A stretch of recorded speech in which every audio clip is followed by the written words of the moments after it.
بسم اللہ الرحمن الرحیم۔ اللہ کے نام سے شروع جو بڑا مہربان نہایت رحم فرمانے والا۔ اگر کوئی یہ کہے کہ جس طرح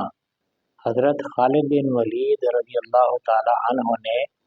بسم اللہ شریف پڑھ کے زہر پی لیا تھا تو آپ پر زہر کا کوئی اثر نہ ہوا تھا، اگر ہم بھی ایسا کر لیں تو ہمیں تو ہماری موت ہی واقع ہوگی، تو اس کا حل یہ ہے کہ یہ عمل کرنے کے لیے انسان اندر باہر سے پاک صاف ہونا چاہیے، اس کا دل بھی صاف ہو، اس کی نیت بھی صاف ہو، اس کے ارادے بھی صاف ہوں، اس کے امور بھی صاف ہوں، اور اس کا کردار بھی صاف ہو، اس کے رقم بھی